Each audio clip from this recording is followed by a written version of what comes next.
Boa tarde, pessoal. Primeiro, eu gostaria de agradecer a presença de cada um de vocês. É um grande prazer de voltar a falar sobre esse tema. A gente ficou um pouco desligado aí desde o final do ano passado. Dar um pouquinho de folga aí para todo mundo em relação a esse tema que foi tão batido, né? A gente teve muita discussão lá em 2023, 24, desculpa, no início de 24, depois da aprovação da legislação. E agora a gente traz esse webinar aqui com o principal intuito de realmente pegar o que sobrou de dúvida, trazer um pouco de contexto também para a gente ir desamarrando um pouco algumas dúvidas que são recorrentes de clientes. Em respeito aí ao horário das 5 horas, a gente planejou esse webinar aqui para 1 hora e meia, tá? Conteúdo um pouquinho maior do que o que a gente usualmente é, trabalha, né? Geralmente é 1 hora, mas a ideia é que todo mundo aqui curta o conteúdo, enfim, e saia daqui sabendo um pouquinho mais do que a gente está conduzindo aqui no dia a dia, tá? Algumas orientações antes da gente começar, tá? A gente vai ter, durante as trocas de conteúdo, esses QR Codes aqui do lado direito. Caso queiram enviar uma dúvida privada ou, eventualmente, já conduzir alguma conversa mais no detalhe, basta apontar a câmera do telefone nesse QR Code, já vai lançar lá no WhatsApp. Nosso time aqui já está a postos para atender as eventuais demandas que surgirem. Essa conversa aqui que a gente vai ter, como eu falei, né? Planejamento de 1 hora e meia. Vamos trabalhar para ser dentro desse prazo.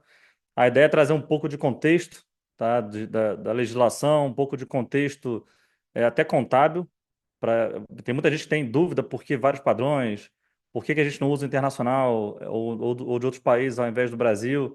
Isso tudo tem uma razão. E a gente vai trazer um pouquinho de história no início, mas para conseguir conectar com essas questões novas aí, por que FRS, por que BRGAP, por que obrigatório por um, para o outro. E por último, lá no final, a gente vai ter uma sessão somente para dúvidas. Então fiquem à vontade. Na barra do Zoom de vocês aí, na barra inferior, tem um botãozinho de perguntas. Fiquem à vontade para mandar as perguntas. A gente vai responder com certeza no final, mas durante a apresentação, vou olhando aqui se tem alguma dúvida que faça sentido já antecipar, para a gente até desamarrar alguma questão que não esteja completamente entendida durante a nossa conversa, tá? É, bom, iniciando aqui a nossa trajetória, mas antes, falando um pouquinho da Fortex, né, a gente tem vários meios de comunicação que a gente compartilha com os nossos clientes, com os nossos inscritos, né, nos canais do LinkedIn e também do WhatsApp. Já vou compartilhar outro QR Code. E a gente incentiva bastante que vocês, caso queiram ter mais proximidade dos conteúdos, 100% linkados com as óticas internacionais, né, os reflexos dessa parte internacional aqui para o Brasil. A gente sempre divulga isso no LinkedIn e também num grupo, numa comunidade do WhatsApp, tá? Ninguém tem acesso às outras pessoas que estão ali nos seguindo. Então, para seguir o LinkedIn, basta mirar o telefone aqui, já vai jogar lá no LinkedIn. De igual forma, no WhatsApp, a gente, como eu falei, né, a gente tem uma comunidade, a gente sempre lança conteúdos ali, lembretes de eventos como esse de hoje, ou eventos que a gente participou de outras casas ou que participaremos. Então, esses dois canais são os que a gente geralmente se comunica inicialmente. Obviamente, se você estiver na nossa lista de e-mail, também recebe vários comunicados importantes lá pelo e-mail. Bom, em termos de conteúdo, a gente tem 7 blocos, né? 7 blocos falando sobre conteúdos que se interligam, mas não necessariamente são 100% complementares, tá? Então, primeiro a gente vai falar de padrão contábil brasileiro. Então, IFRS, CPC, NBCTG são as maiores discussões que a gente já teve lá em 2023, durante o ínterim da medida provisória para a legislação, a Lei 14.754. Depois a gente vai para o segundo item da fragilidade da marcação dos ativos financeiros, principalmente falando sobre custo, né? Marcar a custo ou como resultado abrangente. Depois o terceiro tópico, obrigatoriedade de contabilidade de entidades indiretas.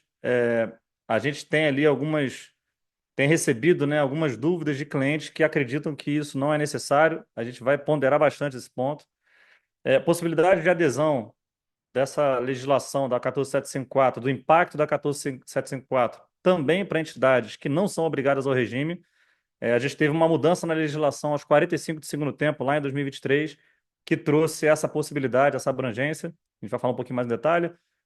Quinto tópico, impacto prático da compensação de impostos no exterior. A gente tem diferentes interpretações, mas quando se lê o texto da legislação, a gente vê que a interpretação era tão clara quanto estava no texto. E quando se fala em investimento via uma entidade estrangeira, parece não, de fato é muito melhor via uma entidade estrangeira do que de fato no nome pessoal. Os dois últimos tópicos são itens, inclusive o último, 7, é um novo, né? A gente tem recebido muita pergunta por conta disso, por isso que a gente colocou. E o sexto tópico foi porque a gente não conseguiu falar sobre no último webinar. Então, era muito conteúdo, a gente realmente não teve espaço para trazer ele em uma hora. Tá? De novo, pessoal, teremos esse QR Code em todas as transições de conteúdo. Caso queiram falar conosco, né? Só mirar aqui a câmera, já vai sair lá no WhatsApp, para a gente já bater um papo mais profundo sobre o seu caso, tá? Bom, padrão contábil brasileiro. Uma dúvida que a gente tem recebido muito frequente Wagner, por que que a gente tem tantos padrões contábeis? E aí parece simples, né, para quem é do mercado, mas para quem não é do mercado, a gente tem que lembrar que as civilizações elas não nasceram juntas, né? Elas foram se formando com o tempo. Então a contabilidade em si é uma ciência que já tem mais de 2000 anos, mas não padronizada. Então as civilizações foram se criando, tá? E quem trouxe um início de padrão foi um frei italiano chamado Luca Pacioli. Lá em 1400 e uns quebrados, ele nasceu em 1445, e trouxe esse método de partidas dobradas, né, que é o famoso método, é o início da ótica contábil formalizada, tá? Lá em 1445 ele nasceu, faleceu em 1517, tá? Então o Frei Italiano trouxe essas questões e a gente foi nessas civilizações, né, tendo diferentes padrões. Então a gente trouxe aqui três exemplos. Por exemplo, a gente teve os Estados Unidos se evoluindo e montando um padrão que é adequado ao seu país. De igual forma, o Brasil, não tão próximo, porque não tinha nenhum controle, né? 1500 a gente foi, entre aspas, descoberto, mas o Brasil foi, ao longo dos anos, se aperfeiçoando na parte contábil, focada no que a gente precisa, como também, por exemplo, o Reino Unido tem a contabilidade no padrão deles, tá? E aí, cada país fazia a contabilidade no seu padrão, na forma que ele acreditava que era mais adequada para a sua necessidade. E o que que isso gera? Gera uma grande assimetria de informações. Então, imagina, a gente tem investimentos, aí o mundo começou a ficar globalizado, né? As empresas investindo em outros países, e aí vamos supor que tem uma empresa multinacional europeia que vinha investir no Brasil. No Brasil, a gente tem um padrão, na Europa, dependendo do país, você tem um padrão diferente do outro. E aí, quando se faz a contabilidade no padrão, tem até um caso clássico de uma montadora de carros, que quando você colocava no padrão europeu versus o padrão IFRS versus o padrão US GAAP dos Estados Unidos, dá uma diferença milionárias mesmo, de lucros milionários no padrão alemão especificamente, para prejuízos milionários no padrão dos Estados Unidos.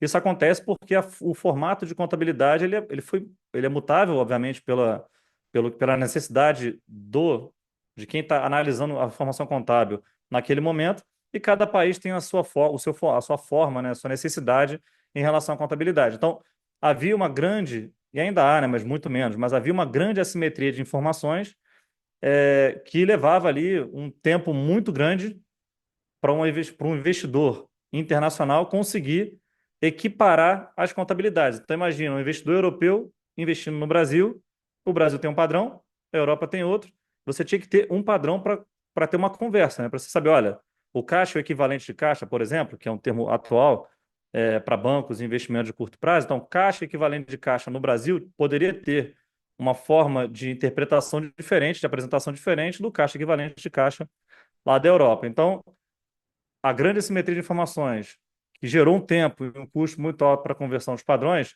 trouxe uma necessidade de a gente ter um padrão, uma equiparação de regras.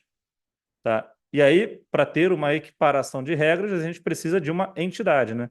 Precisa de um lugar, né? De um consenso para trazer normas que sejam aderentes de maneira mais ampla. Tá? E aí a gente traz aqui uma pequena linha do tempo. Lá em 1973, foi criada o IASC, International Accounting Standard Committee, que é o comitê que a começou toda a parte de padronização contábil global. tá? Então, de 73 até 94, o IASC, que virou depois o International Accounting Standard Board, que é o que cria o IFRS, o padrão IFRS, trouxe ali alguns padrões. Eram 9 jurisdições lá no início, tá? Começou lá no Reino Unido, mais 8 jurisdições. E aí a gente teve lá em 95 uma revisão de 30 normas, foram várias normas criadas, tá? E aí em 95 teve uma revisão de 30 normas pelo IASC e pela IOSCO. A IOSCO é como se fosse a CVM das CVMs, tá? A CVM global das CVMs locais. Para começar uma aplicação mais voltada ao mercado financeiro, tá? Em 2021 foi criado o IFRS Foundation, que na prática é a mesma coisa, tá? Só que o IFRS Foundation começou a emitir normas, de fato, de maneira mais processual, tá? Então tinha ali uma fundação que emitia normas. Tinha não, ainda existe uma fundação que emitia normas, tá? E aí, entre 2002 e 2005, a União Europeia começou a falar, olha, agora é obrigatória a adesão deste padrão contábil. 2007, a SEC começou a permitir que empresas não sediadas nos Estados Unidos utilizassem o IFRS ao invés do IS-GAAP, e aí você tinha que ter uma nota explicativa, tá? Você emitia lá IFRS, a apresentação de uma empresa não sediada nos Estados Unidos era permitida, só que tinha que ter uma nota explicativa dizendo, olha, o US-GAAP seria esses ajustes aqui, e XYZ, enfim, mostraria quais eram os ajustes, tá? 2007 até 2014, o Brasil, olhando esse movimento internacional, falou, olha, vamos aderir aqui também. E aí veio a Lei 11.648, a 11.941 e a 12.973, que trouxeram todo esse embasamento contábil brasileiro inspirado na regra internacional de contabilidade, que é o IFRS, o famoso IFRS. Então, por isso que se ouve muito dizer que o BR-GAAP, né, o padrão brasileiro de contabilidade, ele é parecido com o IFRS. Em determinados casos é mesmo. Em outros, nem tanto. Tá? Por exemplo, instrumentos financeiros, que é o que a gente vai falar bastante sobre isso aqui, que é o que atinge a maioria dos investidores, né, que tem capital fora do Brasil. Os investimentos financeiros têm um padrão bem parecido. Investimento imobiliário já nem tanto. Então, realmente tem essas diferenças. Desde 2014, a gente estava, não é um acaso, tá? Mas desde 2014 há ali uma discussão sobre mudança na legislação do Brasil para fins de investimentos no exterior, para fins da pessoa física investindo fora, tá? Isso não aconteceu. Em 2023, tivemos a medida provisória 1171, medida provisória 1172, a PL 4173 e a famigerada lei das offshores, a lei 14754. Isso aqui é mais um contexto para justificar o porquê que a gente tem diversos padrões, tá? E aí, para trazer um grande resumo, a gente tem então o IFRS, você tem o CPC e você tem o NBC-TG. São três normas contábeis. O IFRS, focado no mundo, então uma norma global de contabilidade, padrões base de contabilização. O CPC pega este IFRS e traz para a tradução para a norma brasileira. Por isso que a gente tem muitos CPCs que parecem que foi um copia e cola, tá? E o NBCTG, o CPC é um comitê mesmo, tá? É um comitê de pronunciamento contábil, como está escrito aí, e ele emite pronunciamentos. E cada pronunciamento ele tem um número. Então, CPC 00, CPC 01, CPC 48, CPC 38, que foi revogado pelo 48, enfim, e por aí em diante. O NBCTG é uma publicação do CFC, do Conselho Federal de Contabilidade, que nada mais é que pegar a norma CPC, Padrão Brasileiro de Contabilidade, e trazer para o mercado local. Ou seja, o NBCTG eventualmente pode ser diferente do CPC por considerar questões, principalmente tributárias, é o que pode mudar aqui de um padrão para outro, tá? A gente traz esse contexto importante, porque a gente fala muito de FRS, a lei fala do FRS, a lei fala do CPC, não do CPC, desculpa, ele fala do Padrão Brasileiro de Contabilidade, que envolve o CPC e NBCTG, tá? Então, recapitulando, FRS Global, CPC, tradução do FRS para o Brasil, NBCTG é a tradução do FRS para o Brasil com um plus mais adequado para a norma brasileira, para o mercado local. Tá?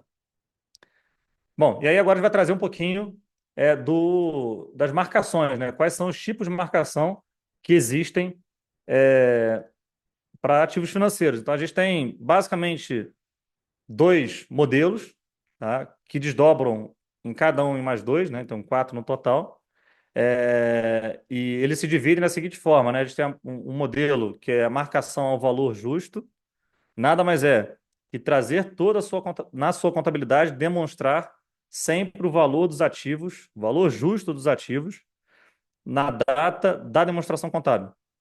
E aí, quando fala demonstração contábil, nem é o termo correto, tá? Demonstração financeira. A gente fala demonstração contábil só para linkar um pouco mais com o que as pessoas acreditam em ser contabilidade, mas na verdade deveria se chamar, as pessoas deveriam falar demonstração financeira. Então, as demonstrações financeiras, a gente pode marcar os ativos de duas maneiras, ou o valor justo, que é mostrar na contabilidade tudo que vale na data da emissão na data base daquela emissão de demonstração financeira, ou marcar custo, que nada mais é do que botar o que você investiu, e aí a gente tem algumas diferenças que a gente vai trazer mais em detalhes aqui. Na marcação ao valor justo, a gente tem duas possibilidades. A mais utilizada, e a que inclusive o governo deseja, e tem algumas razões para isso, a gente vai falar sobre, é a marcação valor justo por meio do resultado. Então, valor justo por meio do resultado. Valor justo por meio do resultado é uma nomenclatura que veio no CPC 48, no Comitê de Pronunciamento Contábil, número 48. Antigamente, era o CPC 38. O CPC 38 é um pouco do 48, sem algumas questões que o 48 vai trazer, a gente vai falar aqui, mas eu prefiro, pessoalmente, mais as nomenclaturas do 38, porque linkam mais com o que é o objetivo daquele ativo. Legal. Qual é o impacto do valor justo por meio do resultado? Ou um ativo mantido para negociação.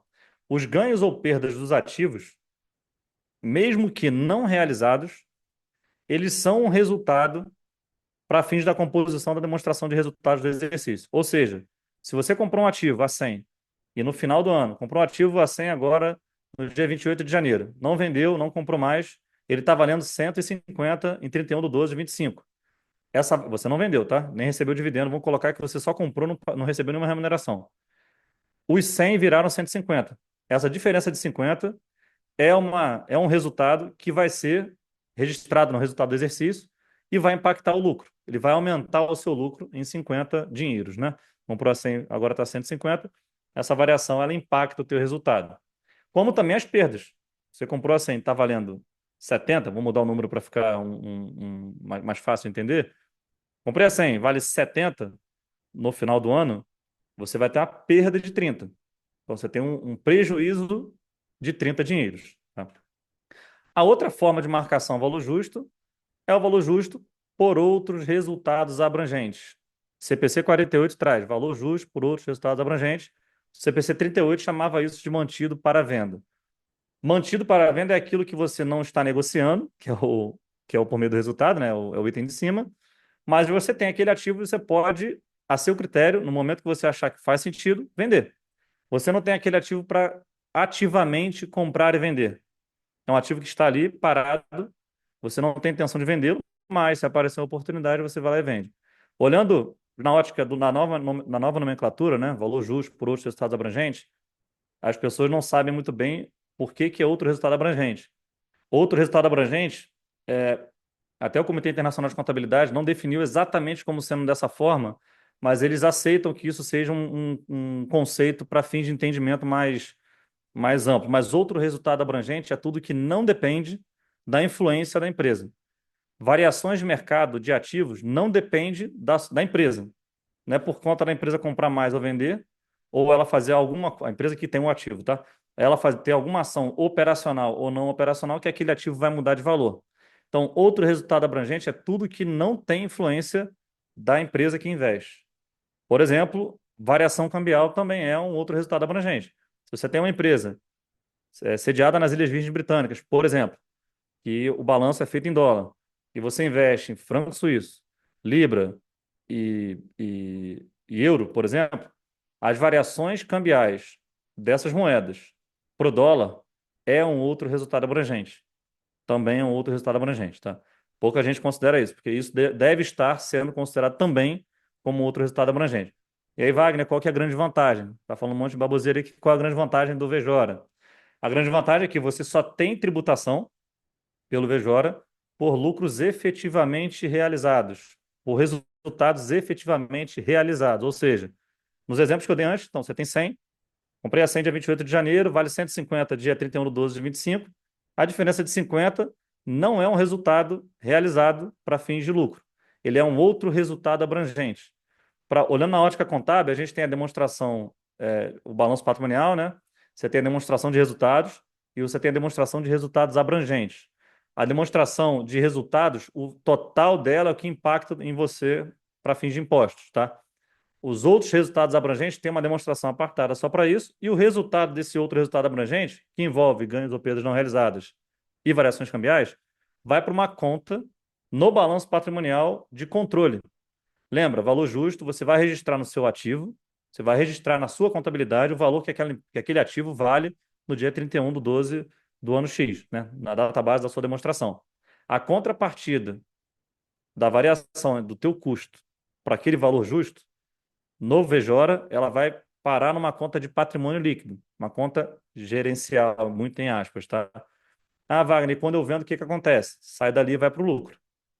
Ela é uma composição do lucro acumulado, o resultado do exercício.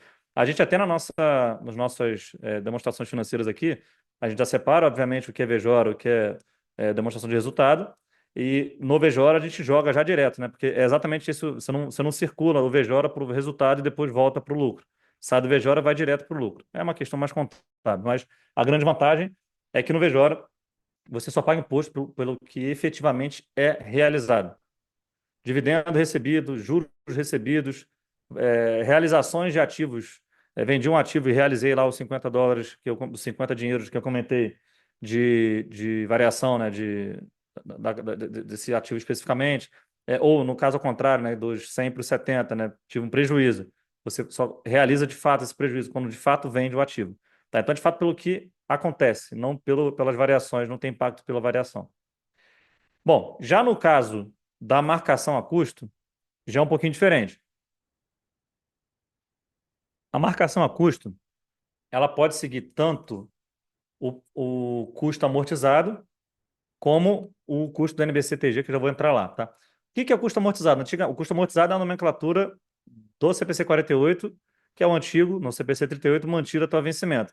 Por isso que eu gosto mais da nomenclatura do 38, porque mantido até o vencimento já me remete a vários triggers, né?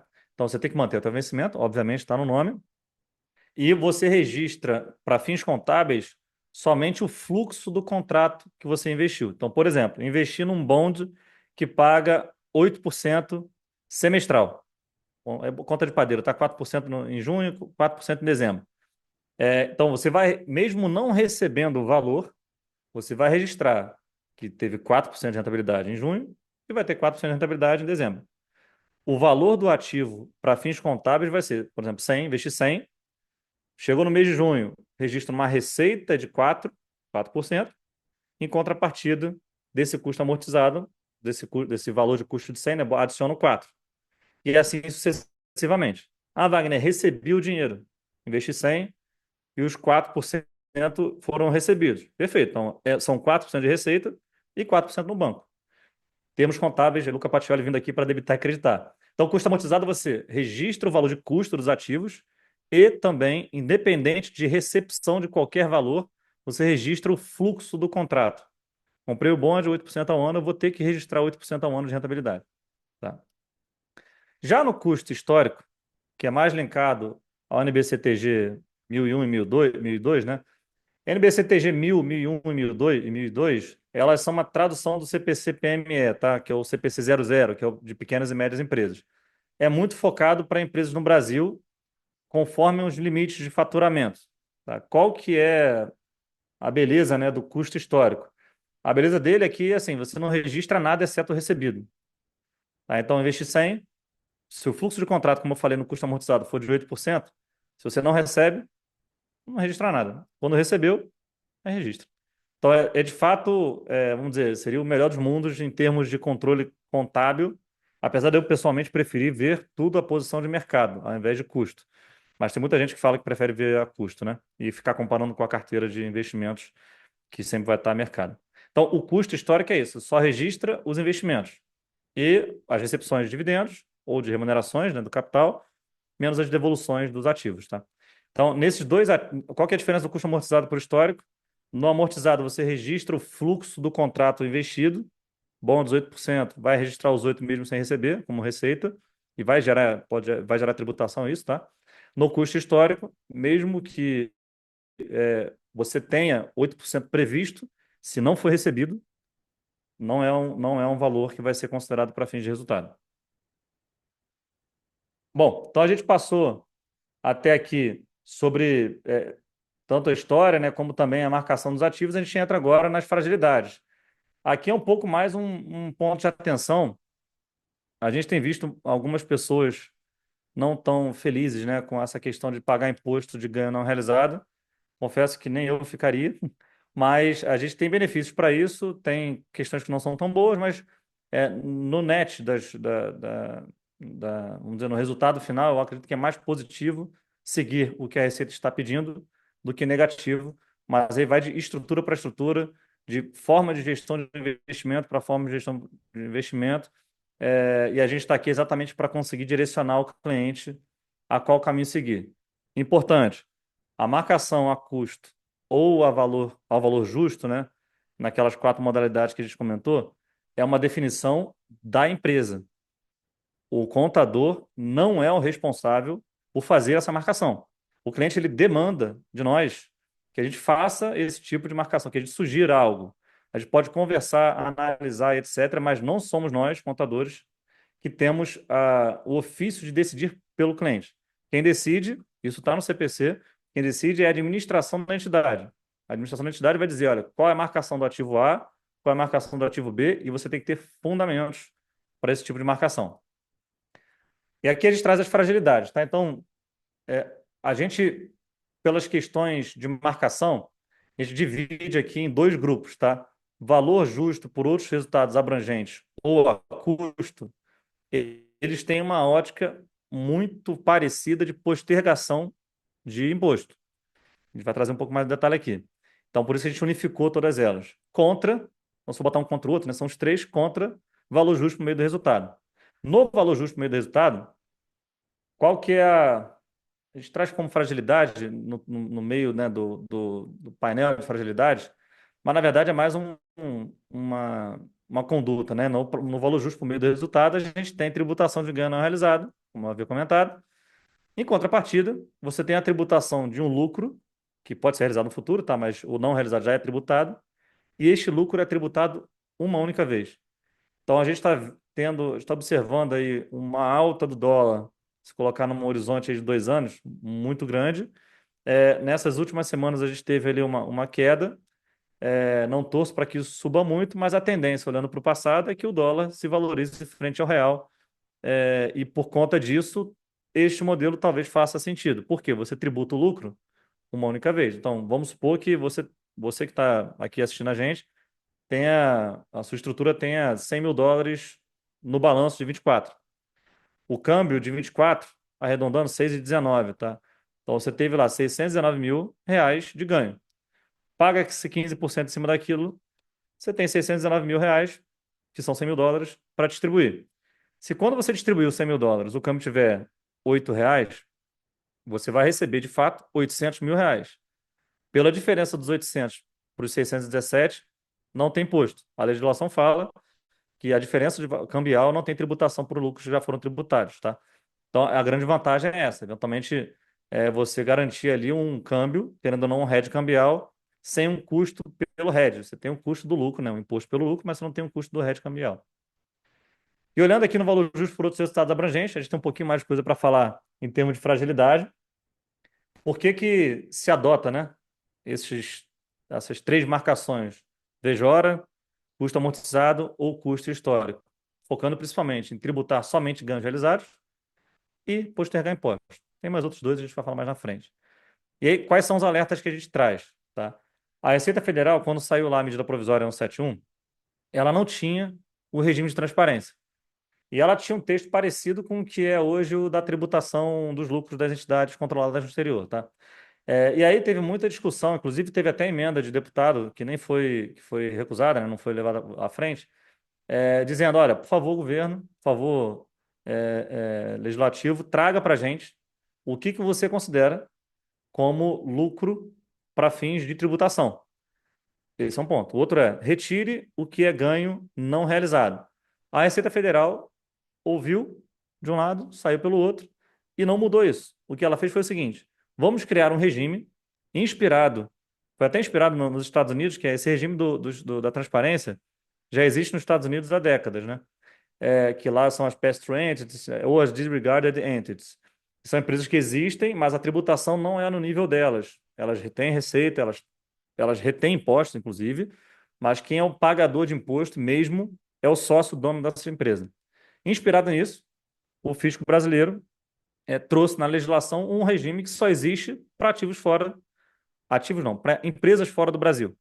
Então, se você tem uma empresa fora do Brasil, você pode eleger, você pode considerar que essa empresa ela é transparente para fins fiscais. E qual é a grande vantagem disso? Você não paga imposto. É a mesma coisa do VJORA, do valor de custo, também do custo amortizado, tá? Custo amortizado e do custo histórico. Você só paga imposto pelas transações efetivamente realizadas. Essa é a grande vantagem. Qual é a desvantagem da transparência? Na transparência, o impacto fiscal ele é 100%, é o mesmo impacto da pessoa física. Então, vamos supor que eu tenho uma empresa, o Wagner tem uma empresa eu botei US$ 1 milhão lá, essa empresa tem 10 ativos, e vamos supor que os 10 ativos foram investidos US$ 100 mil cada um. No meu imposto de renda até o ano de 2023, eu declaro, até o ano de 22, na verdade, eu declarava, porque essa eleição, para quem tinha estrutura já em 23, já tinha que ter sido feita no ano passado, tá? Então, vamos supor que eu já tinha a estrutura lá em 2022, coloquei US$ 1 milhão. Na declaração de 22, eu coloquei somente US$ 1 milhão, uma linha da ficha de bens e direitos, investimento na offshore, Fortex, LTD, US$ 1 milhão ao câmbio de 4. Então, tenho R$ 4 milhões investidos lá. Eu declarava as cotas. No ano passado, 24, que declarou a base 23, a gente precisou falar, olha, esta empresa aqui, ela vai seguir o regime tradicional ou o regime transparente. Qual era o impacto do regime transparente?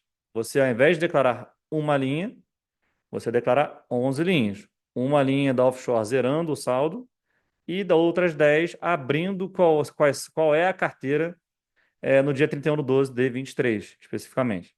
Então, na transparência, você, se tiver 100 ativos, são 100 linhas da declaração. No regime normal, é uma linha só, na verdade são duas, né? Uma linha de cotas e uma outra linha de crédito de dividendos a receber. A gente vai ter uma mudança na declaração de imposto de renda desse ano, que a gente vai precisar declarar os lucros de entidades controladas de empresas internacionais, vai ter que declarar o lucro nessa ficha nova. Ninguém sabe, tá? Quem diz que sabe é porque tem uma informação privilegiada. E, por favor, me passe, porque eu também estou curioso. Então, assim, vai ter uma ficha nova e a gente vai precisar declarar duas linhas, uma de cotas e uma de lucro.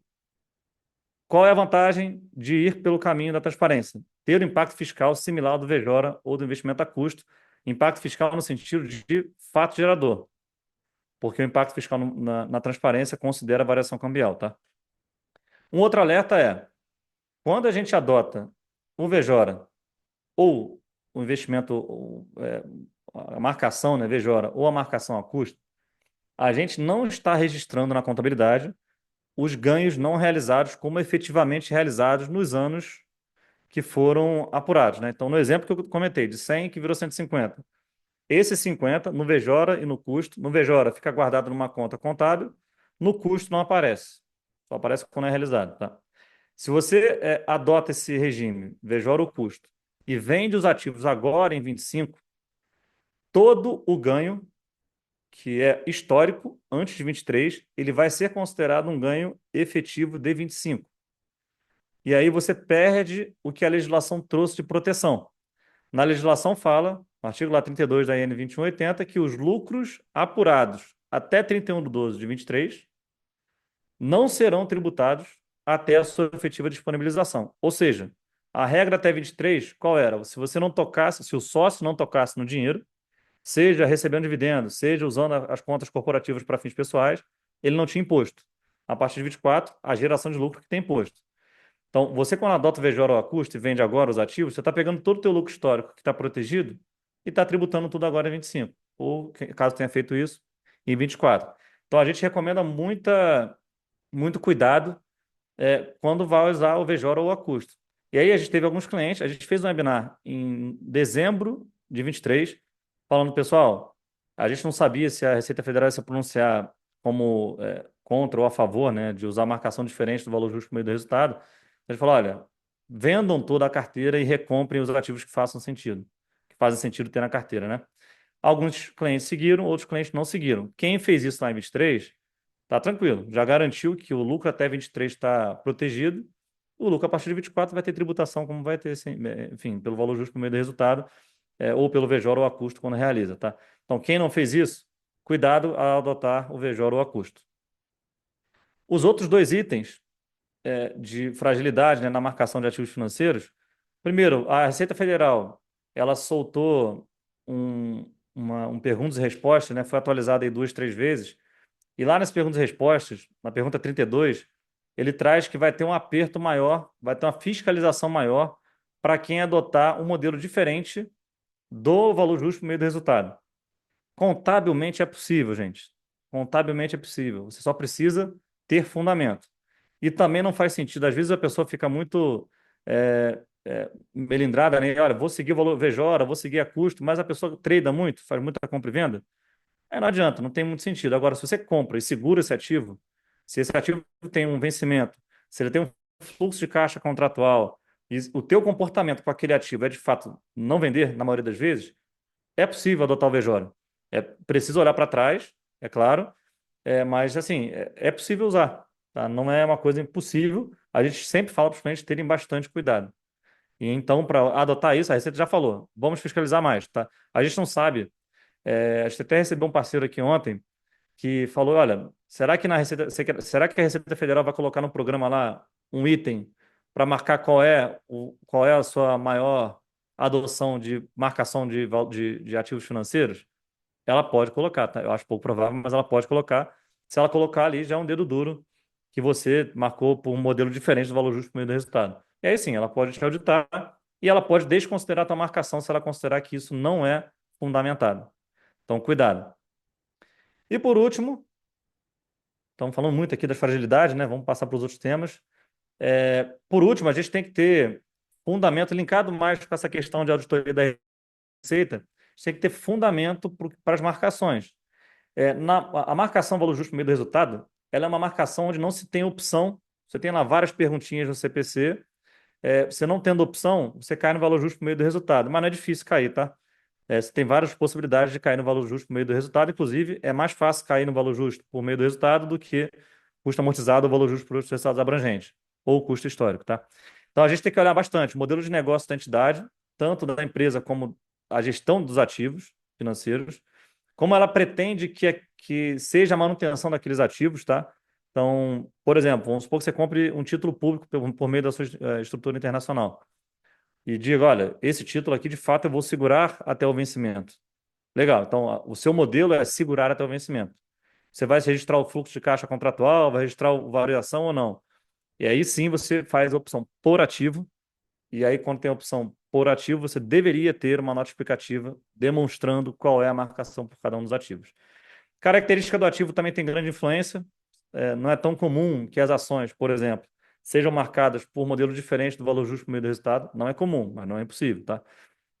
E como eu falei, já antecipei, né, o histórico da gestão dos ativos pelo investidor.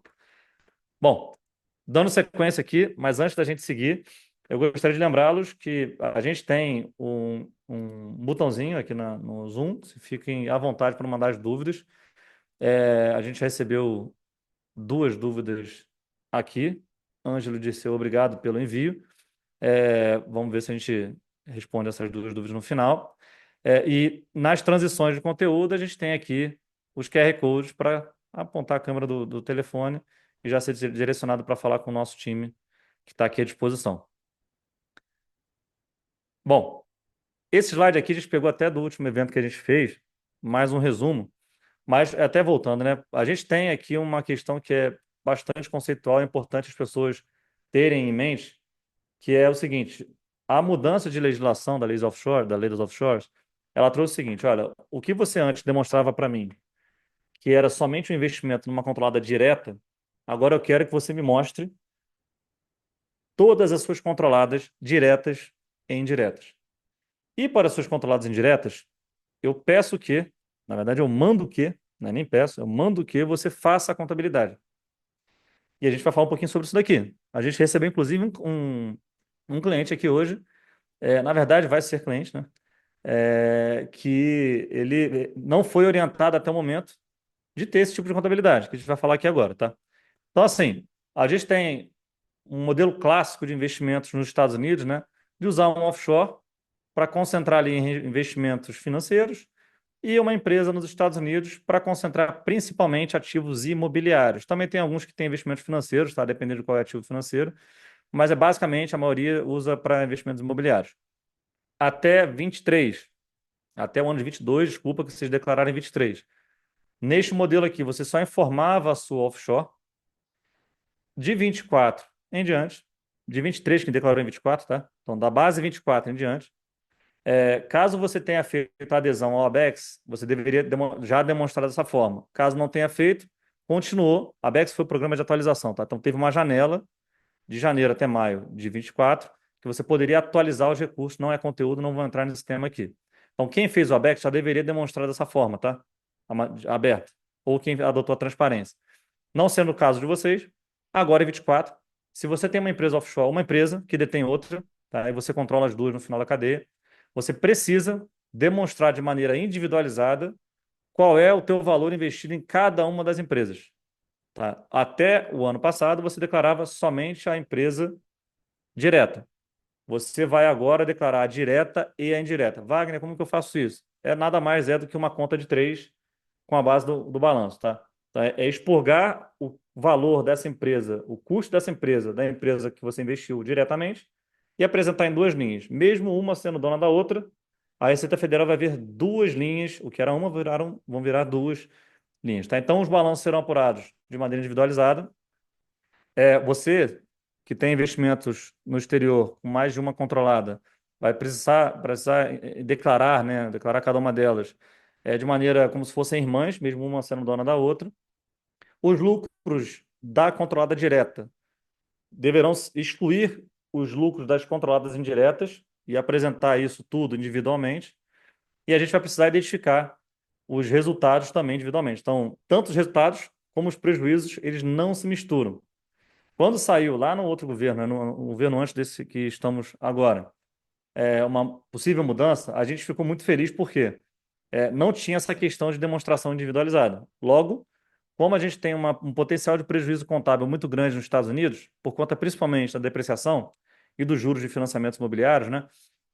Então, contabilmente nos Estados Unidos é muito comum que não se tenha lucro contábil. Financeiro existe, mas contábil não. E aí a gente tinha uma afetação, né? A gente pegava o prejuízo da de baixo e impactava o lucro da de cima. Na legislação atual, isso é individualizado. Então, se a empresa dos Estados Unidos tem prejuízo, ela pega o prejuízo dela, leva para o ano seguinte para compensar. Se a sua offshore tem lucro, paga-se os 15% aqui no Brasil, tá? Bom, aqui, um pouco do que eu expliquei mais numa imagem, a gente vai ter que separar exatamente quanto que é o lucro da empresa direta do lucro da empresa indireta e tributá-los de maneira segregada. Neste exemplo aqui, as duas deram lucro, o impacto seria o mesmo, se concentrar as duas num lucro só, tá? Mas se tivesse um prejuízo na de baixo ou um prejuízo na de cima, o prejuízo não paga imposto, obviamente. Também não te gera restituição de imposto. O que ele te gera é um crédito para você compensar do lucro do ano seguinte, tá? Bom, em termos de contabilidade, lembrando, a gente tem, todo mundo já sabe, enfim, muita gente já está com isso na cabeça, já careca de saber, né? A empresa direta precisa de balanço. Então, todo mundo, inclusive a maior demanda que a gente tem hoje é o balanço. Então, Wagner, preciso de um balanço para fins agora do imposto de renda. Legal. As empresas diretas, né, ou indiretas que sejam sediadas em um país com tributação favorecida, os famigerados paraísos fiscais, são obrigadas a fazerem um balanço no padrão brasileiro de contabilidade, assinado por um contador licenciado aqui no Brasil, tá? Já quando você tem um investimento numa controlada direta ou indireta, essa indireta também precisa de balanço, tá? Ela precisa, mandatoriamente, diz na lei que precisa de balanço. No padrão brasileiro ou no padrão global, IFRS, por opção sua, contribuinte que tem a sua estrutura estrangeira, tá? Quando a gente tem essa estrutura offshore, detendo uma estrutura nos Estados Unidos, a offshore, ela é obrigatório, né, a adoção ao BR-GAAP, né, o padrão brasileiro. É até uma dúvida que o Ângelo trouxe. É, a dos Estados Unidos pode ser o brasileiro ou o IFRS. O que se faz nos Estados Unidos, é até um ponto de atenção que a gente vai trazer na sequência, o que se faz nos Estados Unidos de tax return, né, de imposto de renda, não é no IFRS, não é no BR-GAAP. A legislação não permite que você use, né, o valor que está lá no seu tax return, lá no anexo L do seu tax return, porque lá é no US GAAP. A gente está falando de BR-GAAP ou de IFRS, tá? Isso pode ter diferenças muito grandes, tá? Principalmente quando se fala em imobiliário. Quando o cliente tem uma offshore detendo uma empresa dos Estados Unidos, a gente fala, olha, segue tudo no BR-GAAP, porque você vai seguir no BR-GAAP obrigatoriamente a empresa offshore. Se você segue no FRS a empresa dos Estados Unidos, você vai ter que fazer uma conversão do FRS para o BR-GAAP e pode ter diferença. Não faz muito sentido seguir de maneira diferente. Então faz tudo no BR-GAAP, que facilita a nossa vida daqui, que vai te ajudar nesse sentido, e a sua vida até para fins de explicação caso caia em alguma malha fina no futuro. E aí o ponto de atenção é que a gente tem recebido, até está sendo mais recente ultimamente, algumas pessoas que têm estrutura nos Estados Unidos, que eventualmente já tem o seu advisor, né, já tem o seu contador aí que ajuda, e está sendo interpretado que o balanço que está lá no Schedule do Tax Return, né, do Imposto de Renda dos Estados Unidos, que isso é aplicável para fins da tributação no Brasil, quando expressamente na legislação não é. Se tiver uma empresa que não é sediada num país com tributação favorecida, ela pode seguir por opção sua IFRS ou BR-GAAP. Se for sediada num país com tributação favorecida, o paraíso fiscal, é obrigatório BR-GAAP. Tá? Então, atenção, quem tem empresa nos Estados Unidos, infelizmente é um custo adicionado, mas é uma obrigatoriedade que se trouxe aí com a Lei 14.754. Bom, mudando aqui um pouquinho o assunto, mas também linkado nessa situação, né, a gente tem algumas empresas, inclusive na Lei 14.754, quando ela foi publicada dia 12 de dezembro, ela não trouxe isso que a gente está trazendo aqui. Muita gente tem empresa que é operacional. A Lei 14.754 ela foi pensada para pessoas, residentes fiscais no Brasil, que têm investimentos no exterior, passivos. Essas pessoas nunca pagavam imposto no Brasil, até 2023. Por quê? Porque a regra era só se paga imposto na disponibilidade do dinheiro para a pessoa física. Então, o que que se fazia muito? Wagner botou US$ 1 milhão numa offshore lá fora, investiu 1 milhão há 20 anos atrás. Esse dinheiro foi aumentando, hoje são 10 milhões. Esses 10 milhões nunca tiveram tributação no Brasil. E nem terão. Pela 1474, não terão enquanto você não tocar no dinheiro. Seja por dividendo, seja por consumos. Então, você pegar o cartão da empresa e ir lá na Disney, enfim, comprar um ingresso de parque, ou se hospedar no hotel da Disney, ou comprar uma bolsa numa loja de grife. Então, a gente teve esse regime para quem tem investimento passivo alterado, e aí um monte de gente levantou a mão e falou: olha, eu tenho uma empresa operacional e por que que o meu formato de tributação é diferente e pior, na maioria das vezes, das pessoas que não têm uma empresa operacional? Tem gente que tem empresa de fato, empresa de construção, tem empresa de educação no exterior, tem um cliente que tem empresa de educação no exterior. Então, assim, por conta dessa levantada de mão, a gente falou, legal, no dia 29 de dezembro, adicionou um artigo especificamente permitindo para quem não é obrigado, quem que não é obrigado? Quem não tem, quem não está sediado em paraíso fiscal, tá? Paraíso fiscal, em resumo, está numa instrução normativa 1037 da Receita Federal. Então, empresas que não estão no paraíso fiscal não estão automaticamente enquadradas, e empresas que têm mais de 40, desculpa, mais de 60% ou mais, né, de renda ativa. Então, importadora, exportadora, por exemplo, compra e vende, prestador de serviço, enfim, etc. Que se for mais de 60% da sua receita, da sua renda, de renda ativa, a empresa não está automaticamente enquadrada. Ela pode levantar a mão e falar, olha, eu quero estar enquadrada. E por que que as pessoas fazem isso atualmente, né? Então, aqui mais para fins de quais são os artigos, né, que se tem que se traz essa obrigatoriedade, né? Então, como eu falei, empresa em paraíso fiscal, ela é obrigada, mesmo que seja operacional, ela é obrigada a aderir ao regime da Lei 14.754. E empresas que não sejam paraíso fiscal e tenham renda ativa, renda que não seja de investimento passivo, né? Renda ativa, superior a 60%, ela tem uma, ela tem a opção, né? Não é obrigatória, por opção ela entra na Lei 14.754. Por que que ela faria isso? Tá? Principalmente por conta das diferenças e do aproveitamento de impostos, tá? Então, eu vou explicar aqui como que é a tributação de quem não adere à Lei 14.754, quem tem uma empresa operacional não sediada no paraíso fiscal e não adere à legislação. A base de imposto é somente o lucro distribuído. Então, nesse exemplo aqui, a gente trouxe os mesmos exemplos de números para ficar mais fácil o entendimento, tá? Então, nesse exemplo aqui, teve US$ 15.000 de rendas, tá? Todas as rendas da empresa totalizaram, menos as despesas, totalizaram ali 500 mil, US$ 15.000 de lucro. Este valor somente será tributado na distribuição, no Brasil, em 15%.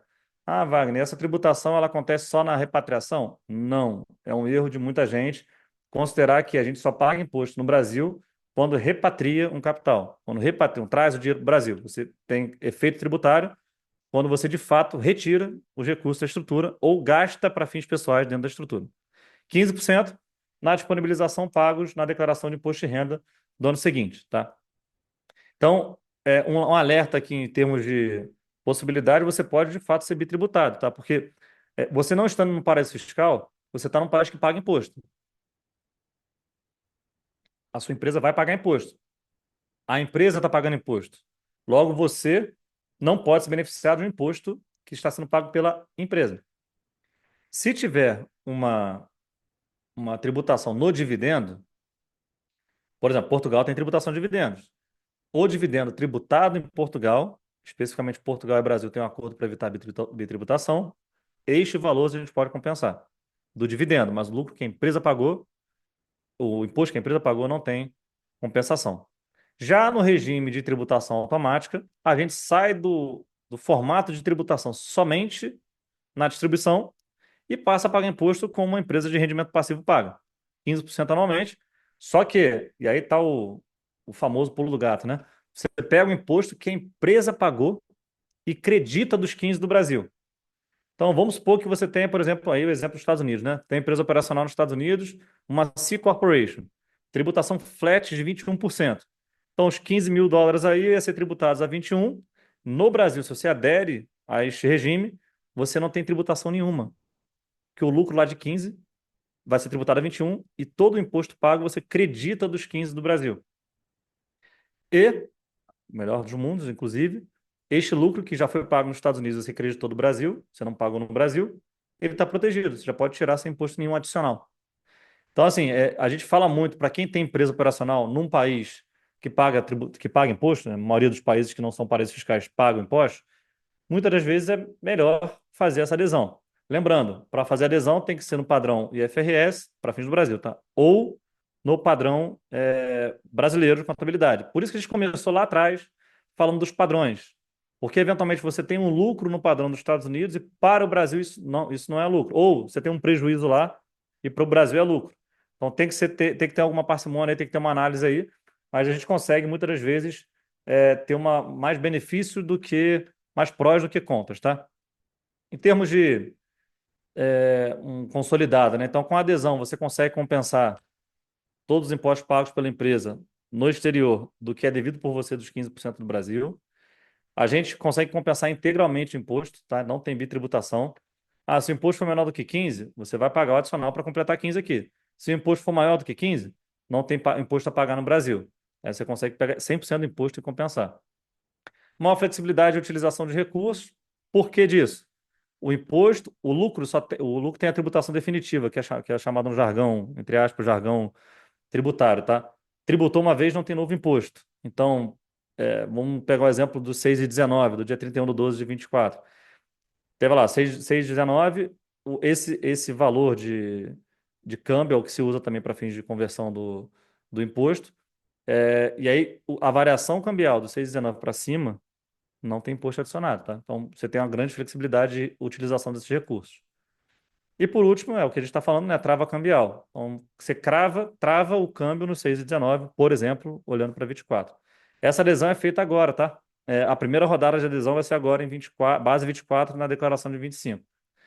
E quando a gente fala em termos de sem adesão, quais são os impactos, né? A gente tem uma adição de burocracia, né? Na verdade, qual que é o contra de aderir, né? Você tem uma adição de burocracia, se você não aderir, você não tem isso. Você tem que fazer uma contabilidade. Se você faz adesão, tem que fazer uma contabilidade no padrão IFRS ou no padrão global de contabilidade, no IFRS ou no padrão brasileiro, desculpa, de contabilidade. E por último, você aderindo, você precisa ajustar a sua ficha de bens e direitos, registrando o crédito de dividendos a receber, que é o termo novo para fins de exposição do lucro, e registrar na nova ficha, que vai sair ainda no imposto de renda, qual é o lucro que foi gerado por essa empresa, tá? Então, os prós são esses quatro. Os contras, que nem acho que são tantos, é um pouquinho mais de burocracia, mas é burocracia só por conta de fazer a contabilidade e registrar de maneira diferente esse lucro do imposto de renda, tá? Bom, vamos entrar aqui no antepenúltimo tema, que de fato é o impacto prático da compensação de impostos pagos no exterior. Isso aqui é um tema que gera muita dúvida, gerou muita dúvida, mas quando a gente olha o texto frio da lei, a gente vê que está claro, apesar de ser muito benéfico quando a gente fala em estruturas internacionais, tá? Vocês vão entender o porquê. Bom, investimento mais simples possível é o quê? É você investir no nome pessoal. Na legislação fala, todo imposto pago no exterior pela pessoa física é possível a compensação no Brasil, desde que se tenha um acordo para evitar a bitributação entre o Brasil e esta outra jurisdição, ou um acordo de reciprocidade com o Brasil. Então, por exemplo, se você tem um investimento na Irlanda do Norte, especificamente a Irlanda do Norte não tem acordo nem de reciprocidade, nem para evitar a bitributação com o Brasil. Então, se tiver imposto lá, paga aqui também. A gente recebeu ontem uma ligação de um parceiro nosso que está fazendo um planejamento de um cliente que tem uma sociedade na Lituânia, que não tem acordo de bitributação com o Brasil, nem de reciprocidade. Então, ele está buscando, e a gente talvez trabalhe junto nisso, como que a gente consegue eliminar essa diferença, porque se ele tira dinheiro lá, tem imposto. No Brasil vai ter imposto também. E só é permitido compensação quando o Brasil tem acordo de bitributação ou de reciprocidade fiscal. Quando a gente olha essa questão de reciprocidade, o acordo de bitributação ele é um pouco mais conhecido, porque tem uma legislação. O Brasil tem cerca de 40 acordos, então Espanha, Suíça, Portugal, enfim, outros acordos firmados. O de reciprocidade, tem gente que acha que o Brasil tem com o Brasil um acordo de bitributação, mas não tem.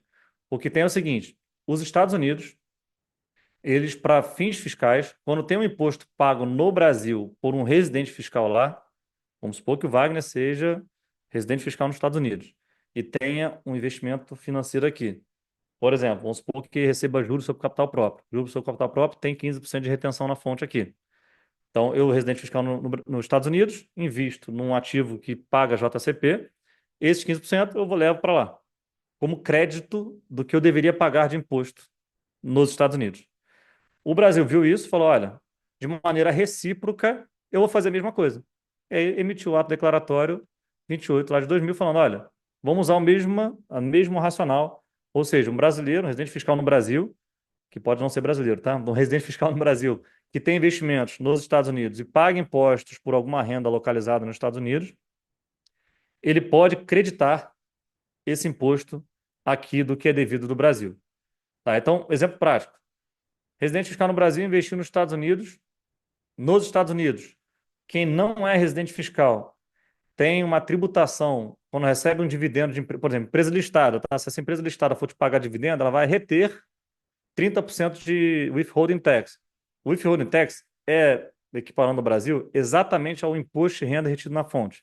Ao invés de ele te pagar 1.000, por exemplo, ele vai te pagar 700, 300 a empresa vai reter, segurar com ela e vai pagar direto ao fisco. Então, o fisco garante que vai receber o imposto pela renda do estrangeiro. Esses 30, o Brasil permite que seja compensado o imposto devido no Brasil pelo oferimento desta renda, tá? Mas aí tem um ponto de atenção. Lá você paga 30, no Brasil 15.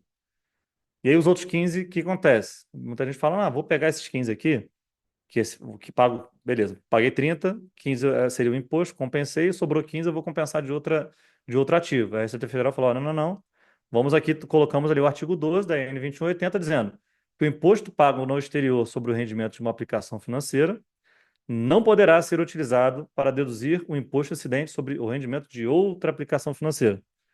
Ou seja, se você recebe um dividendo, teve 30%, e recebe um juros de aplicação financeira lá nos Estados Unidos que não tem imposto, lá nos Estados Unidos, né? Você não pode pegar o 15 daqui do dividendo e compensar do que não tem nada aqui. Você não paga nada aqui, mas paga nos juros, tá? Então, é um ponto de observação muito importante. Isso aqui traz uma complexidade, a depender do número de ativos do nome pessoal, isso traz uma complexidade de controle relevante, tá? Você tem que controlar a retenção de imposto por ativo e não de maneira global. Você não pode pegar uma cesta de retenções, ver teu volume inteiro de rendas, multiplicar por 15% e compensar um do outro. Não pode fazer isso, tá? Você só pode compensar o limite do que seria devido no Brasil, 15% daquela renda. Bom, e aí quando a gente traz aqui para as empresas, nas empresas é um pouco mais abrangente. A gente tem a permissão de compensar os impostos pagos, na verdade até devido, né? Nem pago, inclusive está até aqui, ó, devido. O imposto devido pela empresa no exterior, ele é passível, desde que não seja restituível, né? Obviamente, você não vai compensar o imposto que é devido, mas depois vai restituir aqui do Brasil, você não pode. Isso está na legislação também. Então, o imposto devido, não sendo restituível, ele é compensado na sua integralidade do imposto devido no Brasil pelo lucro daquela empresa. Efeito prático. Então, a gente tem aqui uma empresa offshore recebendo dividendos de uma empresa nos Estados Unidos, e aí, por conta disso, vai ter a tributação de 15%, os lucros dessa empresa, né? Só que esse crédito de 30%, ele é um crédito da empresa. Logo, tudo que se tem de renda aqui, você aproveita os impostos que ela teve devidos, né? Pagos ou devidos pelo oferimento do lucro. Então, a gente tem aqui uma compensação do imposto pago pelo offshore na integralidade. Então, o exemplo que eu dei, tem um dividendo, retenção de 30%. Tem os juros, retenção de zero, você vai conseguir, na offshore, nas estruturas controladas no exterior, offshore nos Estados Unidos, tá? Um ou outro, os impostos pagos em todas as suas carteiras, em toda a sua carteira, ele é compensável do lucro gerado por toda a sua carteira. Tá? Importante, essa compensação ela é feita de maneira individual. Tá? Nas offshores, as offshores não têm imposto sobre o lucro, ela tem imposto sobre rendimentos. Na legislação, inclusive, eles falam lucros e também de rendimentos. Nas empresas dos Estados Unidos, por exemplo, você tem a tributação sobre o lucro. Então, a gente já deu um exemplo aqui de 21%, é o mais comum. Então, você tem uma empresa nos Estados Unidos, tributação de 21%. Esse 21%, seja alguma retenção que essa empresa sofreu, como também os 21% que a empresa paga, ambos são créditos dos impostos devidos aqui no Brasil, por conta de deter essa empresa, tá? Bom, agora, penúltimo bloco. Já foi uma hora aqui. Se deixar, a gente fica aqui a tarde inteira falando sobre isso. Penúltimo bloco, então, tributação de planos de benefícios de longo prazo, os stock options, RSUs e tal, etc. Enfim, a gente vai falar um pouquinho melhor sobre isso. E de reduções de capital, a gente tem efeitos tributários parecidos e também algumas confusões que a gente percebeu aqui de investidores que recebem, eventualmente, esse tipo de remuneração. Então, trabalham em alguma empresa, né, e recebem parte do seu pacote de receitas, né, como dinheiro, parte como um valor descontado ou uma compra a valor descontado de ativo, das cotas da empresa. Né? Então, a gente vai trazer aqui quais são os efeitos tributários desses dois modelos, tá? Do ILP, que é o Programa de Benefícios de Longo Prazo, e das reduções de capital. Lembrando, caso tenham dúvidas, a gente recebeu mais dúvidas aqui do Cleison, Luiz, do Henrique, outra do Ângelo e do Júnior, Rodrigo, enfim, a gente vai trazer aqui algumas, da Camila também, a gente tem algumas dúvidas aqui. Então, assim, como que a gente tem a tributação nos planos de benefícios de longo prazo, tá? Então, a gente traz aqui os momentos que são fatos, de fato do contrato ou do evento financeiro. Então, você tem aqui outorga. O que que é outorga? O momento que a empresa te chama para assinar um contrato de incentivo de longo prazo, os famosos ELPs. Stock Option, RSU, Matching, Phantom, enfim, tem diversos modelos. Esses quatro são os mais adotados. Os mais adotados, na maioria das vezes, mesmo são Stock Options ou RSUs. Tá? Outorga nada mais é que a assinatura do contrato. Você firmou um compromisso, um termo, de que, obedecidas as condições, você recebe ali um conjunto, um pacote de ativos, né? A título gratuito ou pagando por isso. Vesting date é o momento que você começa de fato a receber ou direito, ou já receber a ação de fato, né? O ativo, ou o direito de receber esse ativo. Dependendo do plano, você vai por um caminho ou por outro, tá? Na outorga e no vesting date são momentos que você pode eventualmente não ter efeito tributário, porque você só de fato tem um efeito tributário quando há transferência, quando a pessoa de fato recebe as ações. Então, a outorga nada mais é que uma assinatura de contrato. Se você não cumpre o que está ali, você nem recebe esse tipo de ativo. Vesting date pode ser que seja o fato tributário. Então, a gente vai trazer aqui uma possibilidade. Exercício também e o sold é a venda do ativo, tá? Quando que tem vesting date e exercício? Principalmente nos stock options. Então, stock option é uma opção de compra. Então, o funcionário, né, o executivo, ele tem uma opção de comprar a um valor pré-determinado, determinada ação, que geralmente é a ação ou da própria empresa ou de uma controlada dela, ou da sua controladora, tá? Então, você inicia no vesting date um direito de falar, olha, agora eu quero comprar. E você vai lá e compra o stock option, é isso. Você vai lá e efetivamente compra. Nas RS, tem alguns modelos de stock option que você recebe, você paga 0,01, 0,01, 0,0, 0,01, então é um centavo, né? Então, de fato, você não tem compra, né? De fato, é uma entrega, porque um centavo não é custo. E exercício é, de fato, quando você pega o ativo. Pegou o ativo, você tem um efeito tributário, vendeu, você tem outro efeito tributário, tá? Então, a gente tem tributação nesses dois momentos, a gente vai trazer aqui um exemplo. Primeiro exemplo, tributação pela recepção. Recebi as ações, vamos supor que tenha uma recepção que você não comprou, você não teve gasto nenhum, ou que teve um gasto de um centavo, tá? Esse equipara a não ter gasto nenhum. Sistemática de recepção de tributação é pelo Carnê-Leão. Então aqui eles trazem um exemplo, tá? US$ 100.000, vamos supor que tenha sido recebido no dia 15 de janeiro de 2021. A forma de apuração das recepções de rendas, isso aqui é uma renda no exterior, tá? Rendimentos no exterior tem a mesma tratativa de antes da Lei 14.754. Você converte pelo câmbio de compra do último dia útil da primeira quinzena do mês anterior ao da recepção. Traduzindo, recebi em janeiro de 21, eu pego o câmbio do dia 15 de dezembro de 2020, se não for um dia útil, dia 14, se não for dia útil, dia 13 de dezembro de 2020. Câmbio de compra do Bacen do último dia útil da primeira quinzena do mês anterior ao da recepção. Recebi 100 mil, câmbio de 50962, total de recepção R$ 509.620. Esse valor aqui tributado pelo Carnê-Leão, escalonado 7,5 até 27,5, vai estar mais em 27,5, porque não é tão difícil chegar nesse 27,5, infelizmente. R$ 140.000, mais ou menos, R$ 139.115 de imposto pagos no mês seguinte. Então, oferiu a renda, teve o exercício dia 15 de janeiro, R$ 509.620 recebidos no mês de janeiro, 139.115 é um débito, um DAF, né?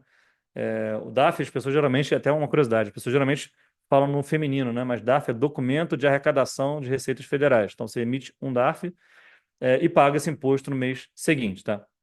E a gente tem um outro momento, que é a venda. Você tem um ativo financeiro, tá? Então, você primeiro recebe, dali em diante, você tem um ativo financeiro. Se você vender um ativo financeiro, você está, no exterior, obviamente, você está abarcado pela Lei 14.754. Então, vamos supor que tenha vendido no dia 24 de janeiro de 2025, câmbio de 5,8919, o câmbio da data. Você vendeu por R$ 765.947, algo que foi comprado por R$ 509.620. Pela Lei 14.754, essa diferença de 256.327 é tributada em 15% na declaração de imposto de renda do ano que vem. Então, esses R$ 38.449, se fosse somente essa operação no ano, tributação no imposto de renda do ano seguinte. Por que que eu falo se fosse somente essa tributação no ano? Porque você tem que pegar todas as suas transações, dividendos, juros, vendas de ativos, recepção de remuneração diversa, tem que pegar cada uma das transações, converter pelo câmbio do dia. É um negócio que não é tão simples, não é tão fácil de fazer, né? Porque, imagina, você tem diversos ativos, você vai ter diversas remunerações em datas diferentes. Tem que pegar o câmbio desse dia e você tributa sempre os valores em reais. Então, isso daqui foi um ganho em reais no dia 24 de janeiro de 25, de 256.327. Botei numa caixinha. Recebi um dividendo de US$ 1.000 de 5,8919, por exemplo. Então, tiver lá 5.891,90, bota na mesma caixinha. Você vai separando tudo isso no IR do ano que vem, junta esse bololô todo de lucros e prejuízos, tá? Importante, a lei trouxe, a 14.754, um grande benefício. Você pode compensar prejuízos de ganhos. Então, os prejuízos em ativos são compensados dos ganhos de outros ativos, independente do ativo financeiro, você compensa. Isso no Brasil não é permitido, tá? Então, tá aí mais uma vantagem de investir no exterior, porque no Brasil você só pode compensar renda variável com renda variável. Renda fixa, por exemplo, se tiver prejuízo, é fundo perdido. Se tiver ganho, tributação exclusiva. Então, é uma outra grande vantagem da 14.754. Em resumo, junta tudo numa caixinha, tributa isso na declaração de imposto de renda do ano seguinte. Tá? E a redução de capital? Então, vamos supor que tenha. Wagner investiu lá 2 milhões e um, 2 milhões e um dólar, né, de, de investimento. E vamos supor que tenha sido essa sequência aqui. Você tem que sempre considerar que a sua composição do capital em dólar está ali. É um volume de dinheiro em dólar. Só que você está no Brasil, né? Você tem um câmbio em real, dólar para real. Logo, você tem que converter isso para real. E aí, quando a gente converte para real, a gente tem um câmbio médio. O que é o câmbio médio? Nada mais é que todos os valores efetivos em reais dividido pelos valores efetivos em dólares. Vai ter aqui, tive vários câmbios aqui, tá? No final, 4,1341 é meu câmbio médio. Como que é a tributação na redução de capital? A tributação da redução de capital nada mais é do que você pegar o volume que você retirou de recursos. Então, vamos supor que 30 mil dólares foi o meu volume de retirada. Na data de redução, 24 de janeiro, o câmbio era 5,8919. Meu câmbio médio, 4,1341. Então, eu ganhei por dólar, meu câmbio médio está aqui, tá? 4,1341. E quando eu retirei é 5,8919. Então, eu ganhei para cada dólar 1,7578, sempre em quatro casas decimais. Então, 1,7578 vezes a quantidade de dólares que eu retirei, vezes 15%, isso aí dá 7.910. Este imposto é a sistemática antiga do GCAP, tá? Do ganho de capital, Lei 8981, lá de 95. Ou seja, tributação do GCAP tradicional, 15, 17,5, 20, 22,5, tá? É pouco provável que você saia, exceto para grandes volumes, que você saia da faixa de 15%, porque ganhos de capital até 5 milhões de reais de ganho no ano estão em 15%, depois de 17,5, 20, 22,5. 22,5, para fins de curiosidade, para quem tem mais de 30 milhões de reais de ganho no ano, tá? O ganho, tá? Não é o volume não é a transação, é o ganho. Por último, e já agradeço aí as mais de 100 pessoas que felizmente estão aqui nos assistindo, quase 150 pessoas, agora no final, depois de mais de 1 hora e 10 de conversa. É, a gente traz esse último, inclusive foi um tópico extra, a gente não vai falar sobre isso, porque não tem tanta diferença do dia 29 de dezembro, que não tinha essa portaria, para o dia 30, realmente não tem muita diferença, mas a gente traz mais para tirar um pouco do medo dos clientes, né? Boa parte dos nossos clientes estão dentro desse conceito de grandes fortunas, os dois conceitos, eu já vou falar o que são, mas na prática a gente não tem nada tão diferente para pessoas que não estão enquadradas como pessoas que estão dentro do conceito de grandes fortunas, tá? O que é conceito de grande fortuna no Brasil? A gente tem dois, basicamente, duas óticas, tá? Uma ótica de rendimentos e uma ótica de valor de bens. Tá? Então, esses dois aqui. Operação em renda variável é mais para o Brasil, tá? Então, são três óticas, na verdade, mas assim, a gente está focando bastante no exterior. Bom, o que é pro Brasil? A gente divide aqui em pessoa física e jurídica, tá? Importante. Pessoas jurídicas também têm fiscalização, também enviam a DCBE, por exemplo. Quem tem uma pessoa jurídica no residente fiscal no Brasil, uma pessoa jurídica brasileira, né? Que investe no exterior mais de US$ 1 milhão, essa empresa também precisa enviar a DCBE. Poucas pessoas consideram isso, né? Eventualmente nem enviam a DCBE da pessoa jurídica. Mas voltando aqui para o conceito de grandes fortunas, eu vou focar bastante na pessoa física. Três itens, tá? Primeiro, pessoas que têm rendimentos declarados no imposto de renda, que é a única fonte de informação integral da pessoa física dizendo para o fisco, olha, eu recebo tanto, tenho tantos bens, tenho tantas dívidas, etc. Quem declara que tem um rendimento igual ou maior a 15 milhões de reais é considerado uma pessoa diferenciada, tá? Quem tem um rendimento maior do que 100 milhões é considerado uma pessoa física especial. Na prática, no fim dá no mesmo, tá? Esses dois tipos de pessoas tem uma secretaria, uma unidade da Receita Federal lá em Belo Horizonte, que é específica para esse tipo para esses tipos de pessoas, tá? Então, a gente tem, inclusive, a gente vai mostrar um exemplo aqui de um comunicado de um cliente nosso que tá enquadrado nessa condição, que recebeu uma carta falando sobre a Bex. Tá? Então é isso, você tem um pouquinho mais de holofote, mas não necessariamente tem uma sirene, não tem nada que seja tão diferente de uma pessoa física que não esteja dentro desses limites. Tá? Então, primeira ótica, valor de rendimento declarado. Se for acima de 15 milhões, você é considerado para o Brasil para a Receita Federal, né, como uma pessoa física diferenciada. Acima de 100 milhões, uma pessoa física especial. Outro item, valor de bens e direitos. Aqui é mais fácil de chegar. 15 milhões não é todo mundo que tem 15 milhões de rendimentos, nem muito menos 100 milhões de rendimentos no imposto de renda. Mas na ficha de bens e direitos não é tão incomum a gente ver declarações com valores acima de 30 milhões ou valores acima de 200 milhões de reais de investimentos. Tá? Então, caso não tenha 15 milhões, mas tenha 30 milhões ou 200, você está enquadrado também nessa condição.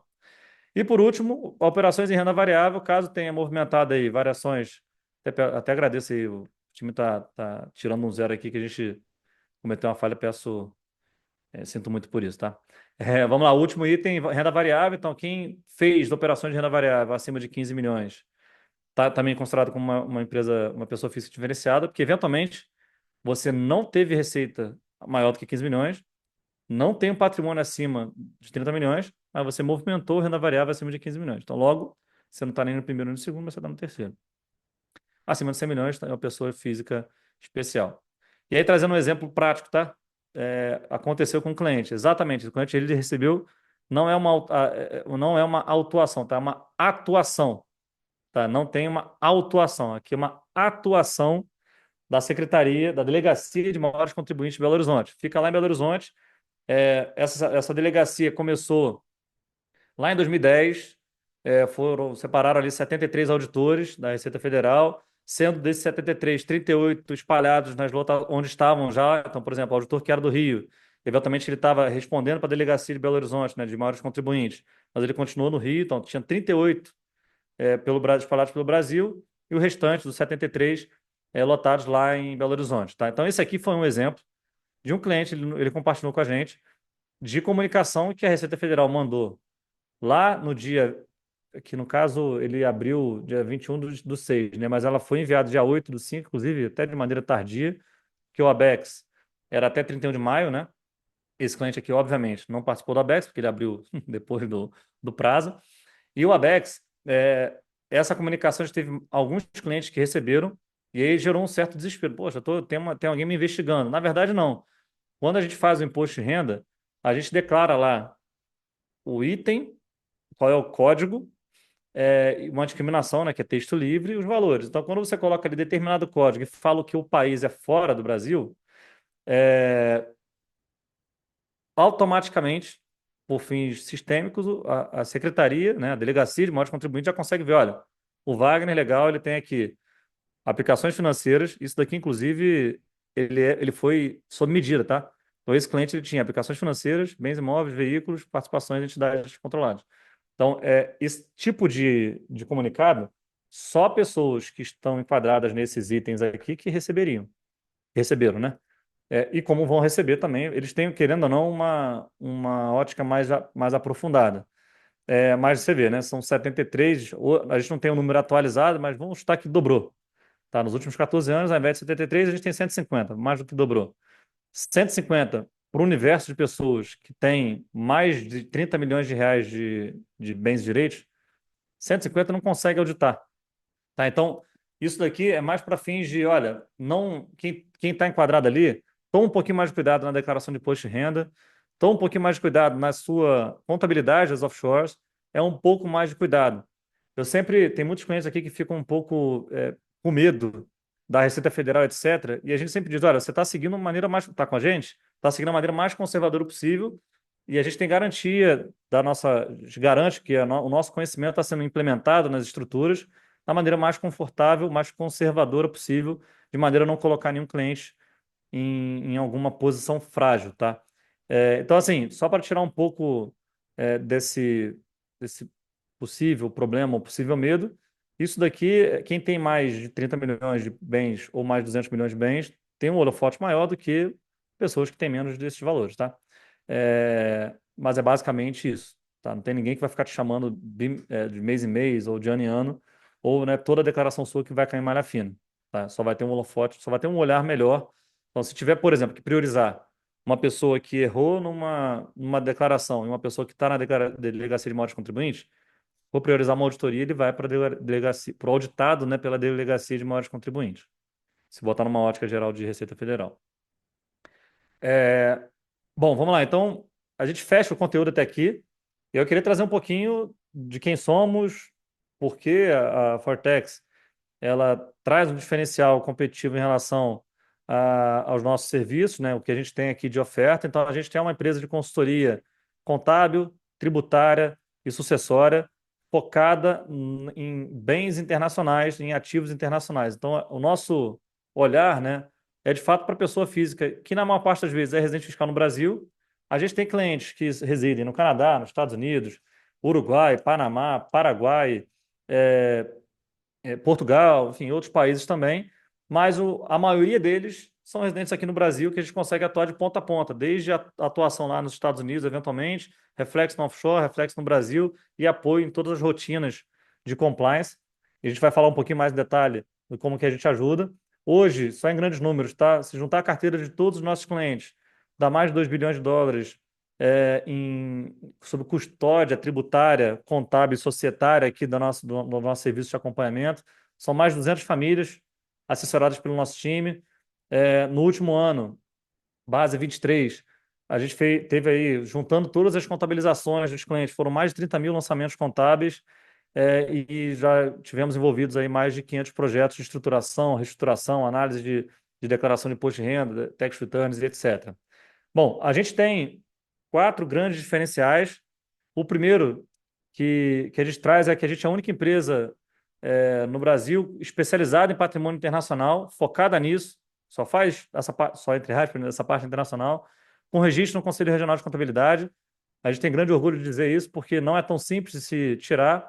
É, Algumas casas podem tentar, mas assim, tem que tirar vários CNPJs. Aqui o nosso CNPJ é um só.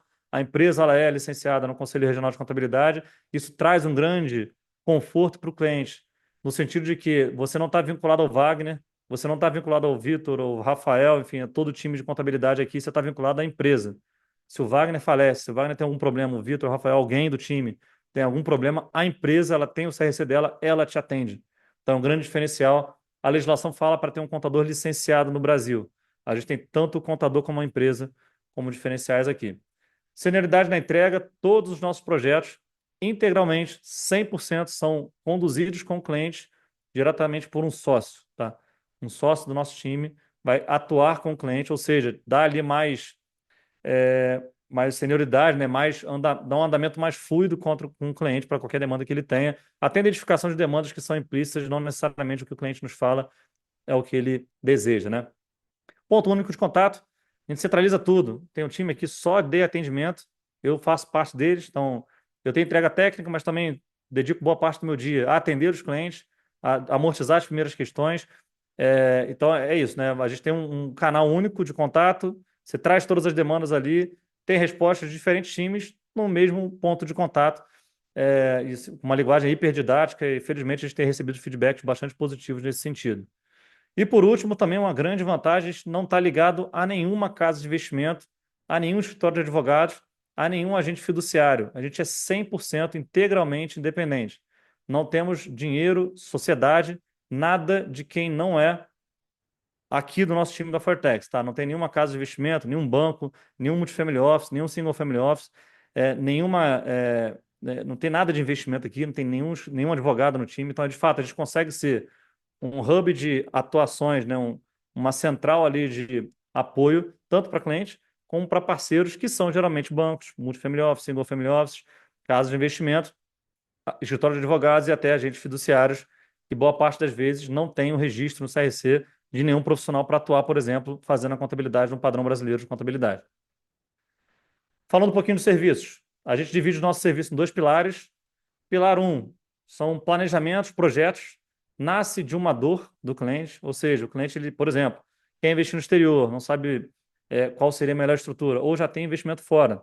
A gente, por exemplo, essa semana teve uma conversa mais um pouco firme, né, com o cliente falando, olha, você tinha 1.200.000 quando a gente conversou, agora você tem 3 milhões. Em um ano ele amotou mais dinheiro e ganhou mais dinheiro com a evolução do patrimônio. Não faz sentido você estar no nome pessoal. Então, ele não tinha uma dor. A gente falou, olha, você tem uma dor que deveria estar te incomodando, de proteger a sua sucessão. Você tem 70 e poucos anos, não tem muito o que fugir. A gente vai suceder nosso patrimônio, a gente precisa olhar para isso com mais cuidado. Então, tanto desenvolvimento de novas estruturas, Estados Unidos, offshore, offshore, quando fala, é BVI, Cayman, Bahamas, Panamá, Uruguai, Paraguai, enfim, dependendo de qual é o modelo de estrutura do cliente de investimento, é um país ou outro. Quando a gente não tem know-how integral dentro de casa, a gente envolve parceiros locais. Tá? Então, recentemente, a gente recebeu, por exemplo, uma demanda da Alemanha. Um cliente que está saindo do Brasil está indo para a Alemanha. A gente é especialista na Alemanha? Não, mas a gente tem parceiros que conseguem ajudar na ponta Alemanha e a gente na ponta Brasil nesse processo de internacionalização. Então, sempre que tem algum parceiro envolvido, os clientes pagam direto, a gente não tem rebate, 100% integral atendimento ao cliente, tá? E o outro pilar, que inclusive é da onde a gente nasceu. A gente nasceu para atender essas, sendo 100% transparente, né? Atender as demandas recorrentes. Não foi para abrir estrutura offshore, fechar estrutura offshore, não foi para isso. Foi para realmente, onde que a gente é muito diferenciado, em tirar da mão do cliente tudo que é tributação, contábil e sucessão do exterior. Então, envolve desde contabilidade offshore, obrigações governamentais das estruturas estrangeiras, apoio ao imposto de renda aqui no Brasil, apoio à DCBE, não é execução, é um relatório para ajudar na execução, porque a gente entende que os clientes já têm os contadores de confiança, a gente não conflita com esses contadores, não conflita com advogados que prestam esse serviço.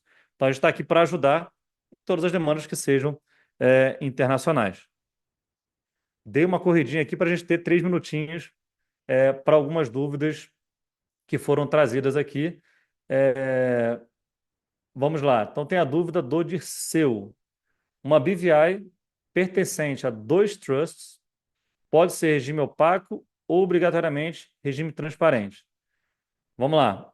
Vou traduzir um pouquinho aqui para as pessoas, tá? Então, o Dirceu trouxe que é o seguinte: tem uma offshore em BVI, Ilhas Virgens Britânicas, que é detida por dois trusts. Trust é um instrumento de sucessão. Então, Wagner pode ter um trust, minha esposa ter outro trust. Então, dá um exemplo de nome de pessoas. Wagner, então tem lá Fortex LTD, uma BVI, uma offshore nas Ilhas Virgens Britânicas. Wagner, ele tem um trust que detém metade das cotas. Marjorie, minha esposa, detém um trust que detém a metade das cotas. Na legislação fala, esse trust, o trust, ele é transparente para fins fiscais. Ou seja, o que ele detém é demonstrado no imposto de renda de quem é o settlor. Settlor é quem cria o trust, Wagner e Margem. Os dois vão declarar 50% das cotas da Fortex LTD. E aí a Fortex LTD, por ser uma entidade controlada minha e da minha esposa no exterior, a gente pode optar por essa empresa offshore, que é detida pelos trusts, que são transparentes por obrigatoriedade. Essa offshore, eu posso também considerá-la como transparente ou não considerá-la como transparente. Se eu não considerar como transparente, a gente vai declarar 50%, cada um declara 50% das cotas. Se eu declará-la como transparente, toda a carteira da offshore vai ser declarada na sua fração de 50% cada um. Então, por exemplo, vamos supor que você tenha, que o Wagner tenha, né, que a estrutura offshore do Wagner tenha US$ 1 milhão, sendo um ativo só, tá? Para ficar mais fácil o negócio. Então, sendo transparente, Wagner vai declarar 50% desse ativo, Marjorie vai declarar 50% desse ativo. Na transparência, cada um declara a sua fração de participação em cima de cada um dos ativos. Tá? Vamos pegar uma outra pergunta. Tem algumas perguntas que são muito complexas, tá, pessoal? Nem aqui, para explicar, a gente ficaria mais de 15, 20 minutos falando sobre, tá? Eu vou buscar uma que seja mais simples aqui. Vamos lá, tem uma dúvida do Luiz. As demonstrações financeiras podem ser resultados de planilha Excel ou exige escrituração formal em sistema próprio, lançamento a lançamento, tudo claro, etc. Enfim, a dúvida do Luiz é a seguinte: a legislação traz uma obrigatoriedade de ter um sistema contábil para fazer os balanços? A lei não fala isso. Fala que tem que ser feito um balanço, não balanço, uma demonstração contábil, demonstração financeira dessa estrutura. É, o Excel pode ser uma base para a utilização disso? Pode, mas geralmente é utilizado no sistema.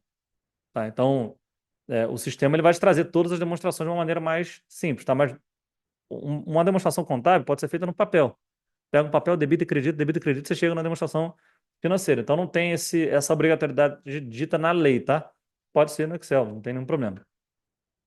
Henrique trouxe aqui, Irlanda tem acordo de bitributação com o Brasil, investimento via ETF na pessoa física. Legal, então tem muito ETF, que é como se fosse uma equiparação meio esdrúxula, tá? Mas é como se fosse um fundo, tá? Tem ETFs e boa parte deles são ETFs irlandeses. ETF irlandês pode ser que tenha imposto. Esse imposto é Irlanda do Norte, tá? Irlanda do Norte não tem acordo com o Brasil, nem de bitributação, nem de reciprocidade. Logo, se tiver imposto lá, vai ter o imposto que tem lá e vai ter no Brasil 15%, tá? José Xavier, obrigado aí pelo elogio, falou que foi muito legal. Paulo, de mesma forma. Até a dúvida do Paulo, bem legal. Então, Wagner, obrigado pela aula, foi ótimo. Fiquei apenas com uma dúvida em relação à trava cambial da tributação do regime opaco. Por exemplo, se eu tive um lucro de US$ 100.000 em 24, considerando o câmbio de 6,19, eu teria uma tributação de 15%, claro, sobre os R$ 619.000. Quando eu quiser trazer esse valor de volta, então, vou fracionar sua dúvida aqui, tá, Paulo?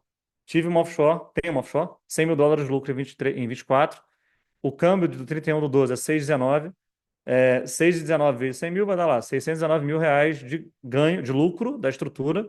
Esse valor tributo 15%. A pessoa física que deve esse imposto não é offshore. O lucro do offshore são US$ 100.000. Ah, Wagner, se eu pegar o lucro, aí tá bom, agora você não tem mais os 100 mil, você tem 100 mil menos o valor que você está retirando para pagar o imposto. Mas você vai pagar aqui 15% em cima de 619 mil. Mas você tem um estoque de lucro de US$ 100.000. Aí vem para a segunda dúvida do Paulo.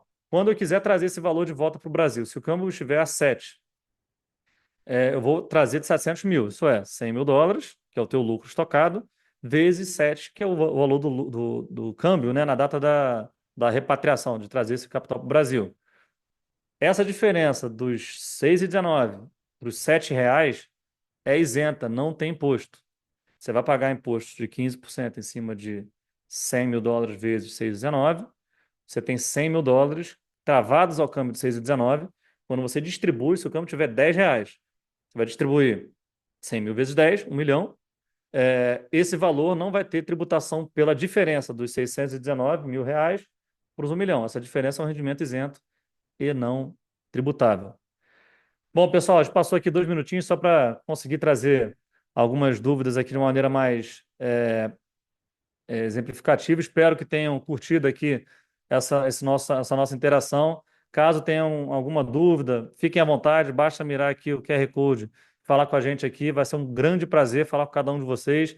Está sendo um grande desafio, vai ser um ano grande mesmo de desafios para fins de imposto de renda. E eu incentivo muito que vocês olhem para a estrutura, olhem para a contabilidade, olhem para quem está apoiando nessa parte de fato, imposto de renda, para não deixar para o último momento. A gente vai ter uma liberação do programa estimada entre o dia 10 e dia 20 de março. Inclusive, a gente já tem alguma rotina de eventos que a gente vai produzir com parceiros para falar dos efeitos contábeis no imposto de renda. Estudem essas declarações, façam tudo com a maior antecedência possível, porque isso, de fato, vai ser um gargalo para muitas pessoas.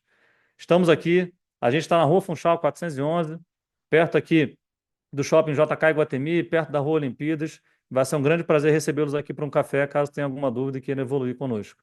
Grande abraço, tchau, tchau, bom final de dia.